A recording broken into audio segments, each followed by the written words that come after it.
তাঁবুর মধ্যে জ্বলছে ছোট একটি লাইট, পাশে রয়েছে একটি মোমবাতি।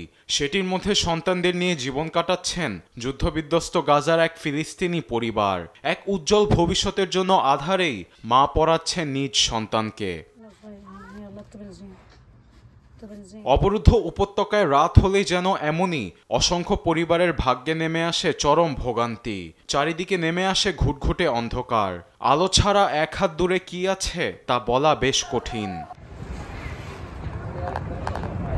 এমন পরিস্থিতিতে সীমাহীন ভোগান্তির কথা জানান অনেকেই।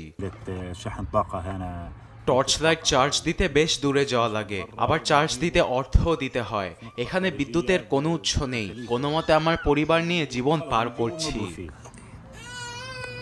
ইসরায়েলি একের পর এক বিমান হামলার কারণে উপত্যকা জুড়ে বিদ্যুৎ নেই বললেই চলে। ধ্বংস হয়ে গেছে ট্রান্সফরমার সহ বৈদ্যুতিক খুঁটি। এ পরিস্থিতিতে গাজায় বিদ্যুৎ খাতের সার্বিক চিত্র তুলে ধরেন উপত্যকার বিদ্যুৎ কোম্পানির পরিচালক মোহাম্মদ থাবেত। পরিস্থিতি আসলে বেশ ভয়াবহ। প্রাথমিকভাবে গাজায় বিদ্যুৎ খাতে অন্তত $728 মিলিয়ন ক্ষতি হয়েছে।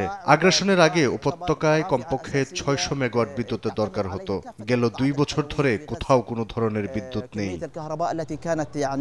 এদিকে গাজা ইসরায়েল ভঙ্গুর যুদ্ধবিরতির মাঝেই শান্তি আলোচনার পরবর্তী ধাপ নিয়ে মঙ্গলবার বৈঠকে বসেছেন ফ্রান্সের প্রেসিডেন্ট ইমানুয়েল ম্যাক্রো ও ফিলিস্তিনের প্রেসিডেন্ট মাহমুদ আব্বাস। সংবাদ সম্মেলনে ফরাসি প্রেসিডেন্ট জানান, ফিলিস্তিনি রাষ্ট্রের জন্য সংবিধান প্রণয়নে ফ্রান্স সহায়তা করবে।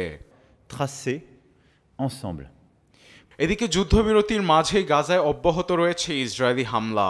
2023 সাল থেকে এখন পর্যন্ত দখলদারদের আগ্রাসনে গাজায় প্রাণহানি ছাড়িয়েছে 69,000-এরও বেশি। আরবেদ আফসার, নিউজ ডেস্ক, দেশ টিভি।